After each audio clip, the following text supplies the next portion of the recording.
week now, 19 female medical students from Afghanistan arrived in Scotland earlier this week to continue their education, something they were barred from doing in their home country after the Taliban took over in 2021. They are being helped by charities set up in memory of the Scottish aid worker Linda Norgrove, who was killed in Afghanistan. Here's Gargi Patel with their story.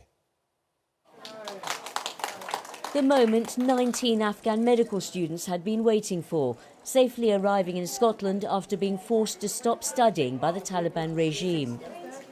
After making the 4,000-mile journey, they'll finally be able to finish their degrees, 3 years after education for women and girls was banned in Afghanistan. They were greeted at Edinburgh Airport by John and Lorna Norgrove, whose charity worked with the UK and Scottish governments to bring the students to Britain. The couple set up the Linda Norgrove Foundation in their daughter's honour after the aid worker was taken hostage by the Taliban in 2010 and killed in a rescue operation. Now the students are ready to start new chapters of their lives and free to continue the education that was cruelly taken away, one day hoping to return home and give back to their community.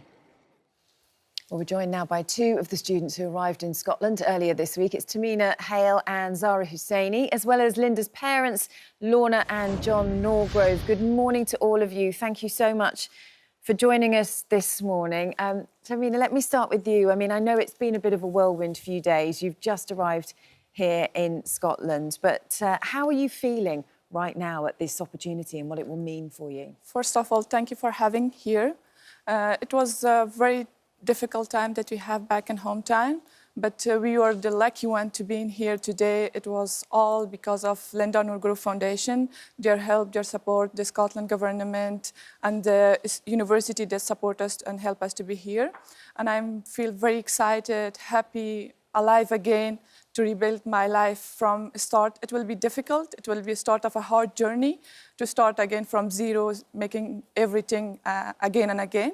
But I'm really proud to be here today. Oh, well, good for you. And Zara, how are you feeling? I imagine, you know, at the same time as having that excitement of being here, starting a new chapter, being able to continue your studies, at the same time you've had to leave family, haven't you? Yes.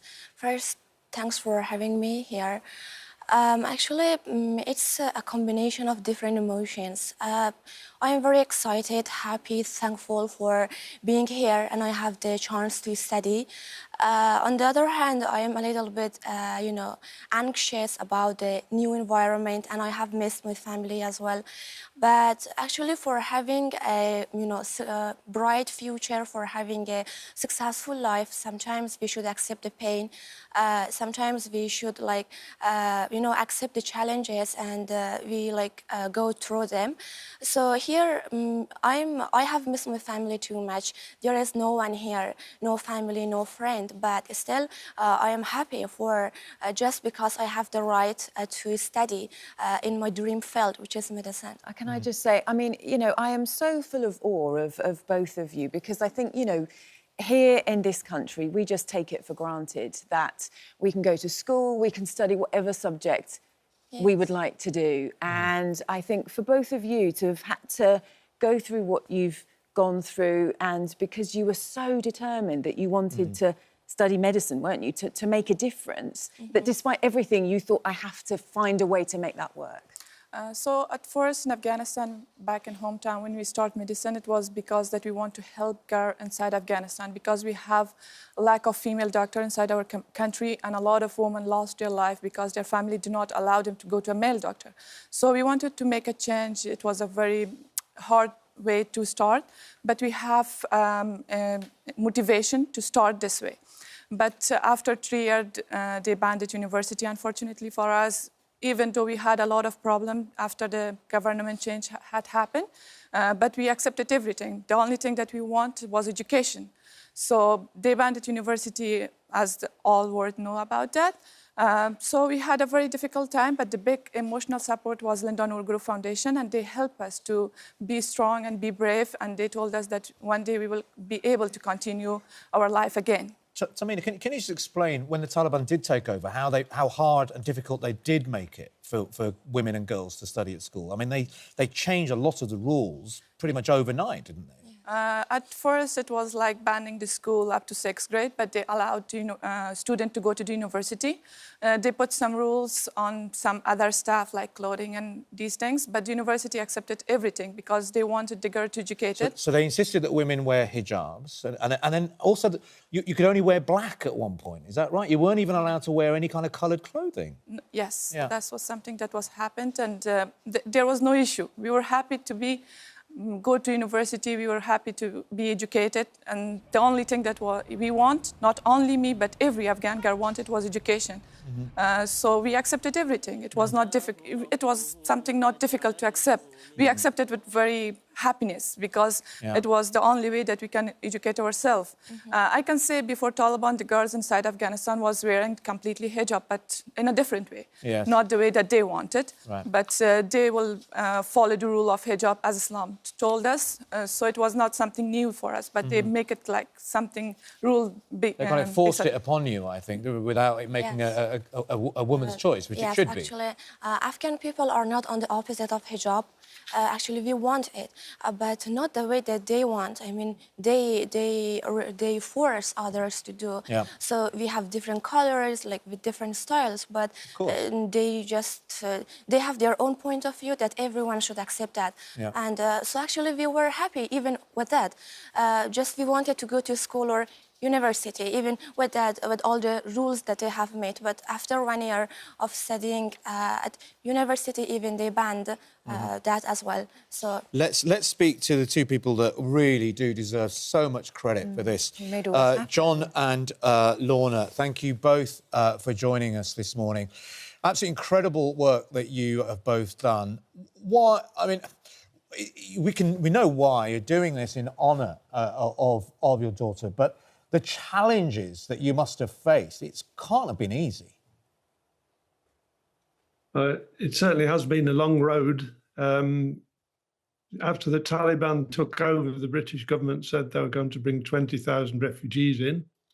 So we thought it was an opportunity that maybe we might be able to get 20 of our medical students over to study here. And it's now taken us about 3 years. So it has been difficult, certainly, yeah.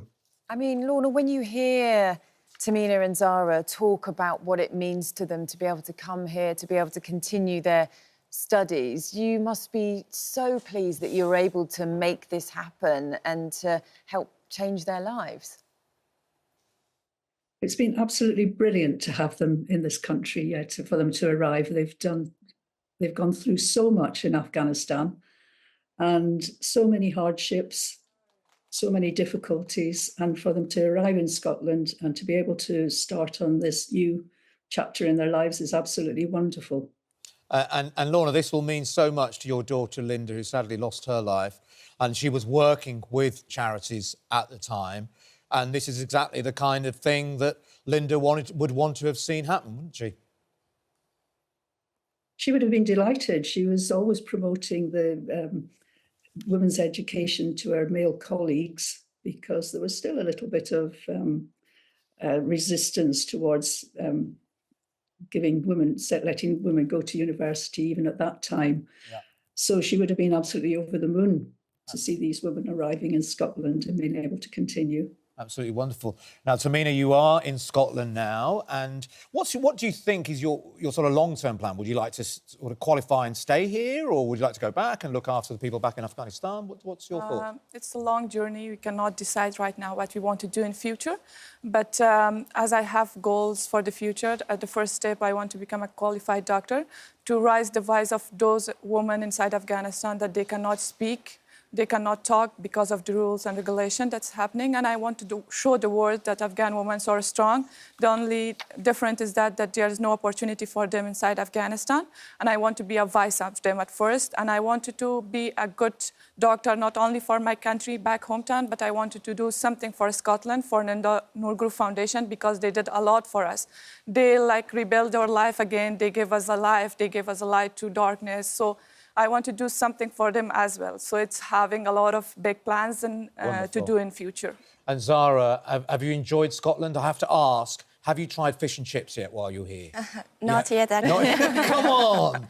Yeah. I know there'll be some great Afghan restaurants, I'm sure there are. Yeah, You've got to try fish and find chips. them. Actually, we have been very busy during these last 3 or 4 days, but there are many things that I want to do. As you mentioned, trying different foods of Scotland and, you know, visiting different places. Up to now, we have been very busy. Well, yes. you are in a beautiful part of the world in Scotland. So and I know you said, you know, yeah. obviously, both of you have left a great deal behind. You've left family behind, you've left friends behind, and you're finding your feet where you are. But I have no doubt that people are going to welcome you, and Definitely, you know, you'll make many new friends Mm-hmm. and be taken into everyone's hearts. Thank you so much for coming in to talk to us. And again, I just want to say, you know, well done to both of you for following your dreams, despite the hardships that you've had to face to be able to do that. And also a huge thank you to Lorna and John for joining us as well, who made all of this happen. And well done for the amazing work that you're doing in Linda's name. Can I just say it's incredible. You've only just been in the country less than a week, and here you are on morning television across the whole of the country, and you've handled yourselves brilliantly. Coping so thank with you it so beautifully. Much. Thank you so much. Great to meet you. Thank you.